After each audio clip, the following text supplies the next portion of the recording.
جو دوسروں کے دکھ کے اوپر، دوسروں کی تنگی کے اوپر، دوسروں کی تکلیف کے اوپر جو لڈو بانٹ رہے تھے، جو خوشیاں منا رہے تھے، وہ کیا تھیں؟ تو ان دونوں چیزوں کو سامنے رکھیں گے تو آپ کو دونوں جگہ کا کلچر آپ کے سامنے آ جائے گا، اور آپ کے سامنے وہ ہپوکریسی بھی آ جائے گی، وہ دوغلا پن بھی آ جائے گا جو آپ کو جج محمد بشیر اب اور جج محمد بشیر تب، اس کے اوپر جو تبصرے تھے ان کی تکرار میں آپ کو حقیقت جو ہے پتہ چل جائے گی۔ اور میں نے آپ کو کہا کہ یہ فیصلہ عدالت کا ہے، لیکن بھائی اس عدالت کے فیصلے کے اوپر تو اپیلیں موجود ہیں۔ ابھی اس کے بعد تو ہائی کورٹ میں اپیل ہے، اس کے بعد ریویو ہے، اس کے بعد سپریم کورٹ کی اپیل ہے، اس کے بعد سپریم کورٹ کا ریویو ہے، 3 4 آپ کے پاس اپیلیں موجود ہیں۔ اور اگر کسی جگہ پہ جھول ہے عدالتی کارروائی میں، اگر فیصلے میں کوئی جھول ہے، اگر آپ سمجھتے ہیں کہ فیصلہ صحیح نہیں ہے تو آپ کو ریلیف مل جائے گا۔ میاں محمد نواز شریف کے لیے تو کوئی ریلیف نہیں تھا۔ سپریم کورٹ آف پاکستان کو ٹرائل کورٹ بنا دیا گیا۔ وہ کیا ہے کہ کسے وکیل کریں، کس سے منصفی چاہیں، کہ خودی عدالت بھی، خودی وکیل بھی، خودی سپروائزر بھی۔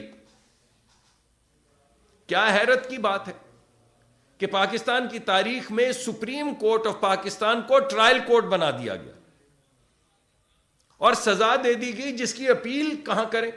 اگر سپریم کورٹ خود آپ کو سزا دے رہا ہے تو بھائی اپیل کہاں کریں؟ یہاں تو آپ کو تمام اپیل کے حق دیے گئے ہیں، اور میں تو قانونی ماہر ہوں نہیں کہ قانونی طور پہ اس پہ تبصرہ کر سکوں، لیکن یہ تو میں آپ کو بتا سکتا ہوں کہ کوئی سپریم کورٹ کا جج، سپروائزر نہیں لگایا گیا اس کیس کے اوپر، سپریم کورٹ کا، ہائی کورٹ کا نہیں۔ میاں نواز شریف کا مقدمہ کہاں چل رہا ہے؟ لوور عدالت میں، نیب کی عدالت میں۔ اس کے اوپر کون بیٹھے ہوئے ہیں؟ سپریم کورٹ کے جج، کہ کہیں کوئی فیصلہ ایسا ویسا نہ ہو جائے، کہیں کوئی انصاف کی توقع نہ کسی جگہ پہ پیدا ہو جائے۔ تو بھائی یہ فیصلہ، وہ فیصلہ، یہ والا جج محمد بشیر، وہ والا جج محمد بشیر، آپ کس بات کی تکرار میں پڑ رہے ہیں؟ اور پھر فیصلہ کس بات کا ہے بھائی؟ فیصلہ اس بات کا ہے، 2 فیصلے ہوئے بڑے بڑے، ایک ایک کر کے چلتے ہیں۔ پہلا فیصلہ یہ ہے کہ آپ نے جو تحفے لیے وہ ڈکلیئر نہیں کیے، یعنی جو تحفہ آپ کو ملتا ہے، میں جب وزارت میں تھا تو ہم جاتے تھے باہر ٹورز پہ، تو ہمیں بھی، خیر ہماری تو کوئی اتنی حیثیت نہیں تھی، مگر حیثیت کے مطابق کوئی نہ کوئی کسی جگہ پہ تحفہ دے دیتا تھا۔ سب توشہ خانہ میں پڑے، سب جمع ہوئے ہوئے، ایک ایک چیز، کسی رومال، کوئی پلیٹ، جو چیز دی گئی توشہ خانہ میں جمع کروا دی گئی۔ وہ اس وجہ سے کہ مجھے میری ذاتی حیثیت میں تو کسی نے بھائی تحفے دینے ہوتے تو اس سے پہلے میں جب جاتا تھا تو مجھے تحفے دے دیتے نا، کہ وہ ڈاکٹر صاحب آپ تشریف لائے ہیں، ہمیں بڑی محبت ہے آپ سے، یہ تحفہ تو لیتے جائیں۔ تحفے تو اس وقت ملے جب میں وزارت میں آیا، اور کیونکہ وہ آپ کو جو سونپی گئی ہے ذمہ داری، اس کی وجہ سے آپ کو تحفے ملتے ہیں، تو میں نے اسی طرح سرکاری امانت سمجھ کے اس کو سرکار کے توشہ خانے میں جمع کروا دیے۔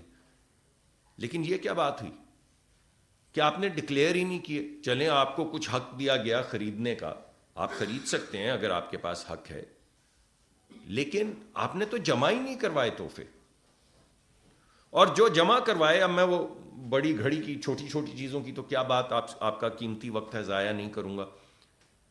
جو جمع کروایا، جس کی مالیت 3 ارب اور 15 کروڑ روپے تھی، 3 ارب اور 15 کروڑ روپے کی مالیت کے جو ہیرے جواہرات والے وہ جو گھڑی اور دیگر چیزیں جمع کروائی گئیں، ان کو اپنے ہی بیوروکریٹس کے ذریعے، ایک طریقہ کار ہے، ایک کمیٹی بنتی ہے، وہ باہر سے جا کے اسیسمنٹ کرواتی ہے، اپنے ہی بیوروکریٹس کے ذریعے 2 کروڑ روپے کا ڈکلیئر کر کے 90 لاکھ میں خرید لیا۔ اس سے زیادہ بہتر کاروبار کیا ہوگا؟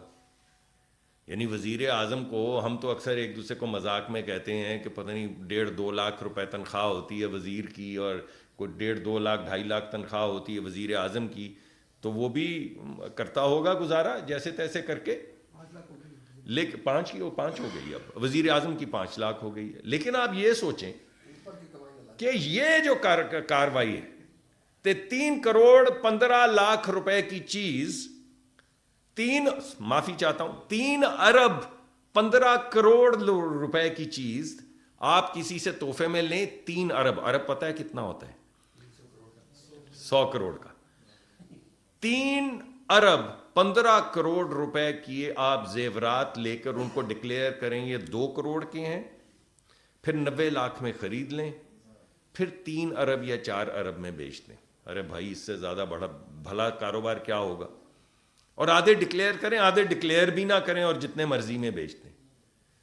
یہ ہے وہ معاملہ جس کے اندر نان ڈکلیریشن ہے، جس کے اندر مس ریپریزنٹیشن ہے، جس کے اندر انڈر انوائسنگ ہے، جس کے اندر کسی حد تک سمگلنگ اور منی لانڈرنگ ہے کہ یہاں سے پرائیویٹ جہاز میں بیٹھے، وہاں اترے، وہاں جا کے پیسے اکٹھے کیے، یہاں لے آئے، یہاں کہیں. وہ کہا کرتے تھے کہ جناب چوری نہیں کی تھی تو تلاشی دے دے ہونا، تو پھر دے نہیں تھی نا. یہ جو 9 وکیل بدلے، میاں نواز شریف نے کسی کیس میں 9 وکیل بدلے، ایک کیس میں غالباً 9 وکیل بدلے، ایک میں 10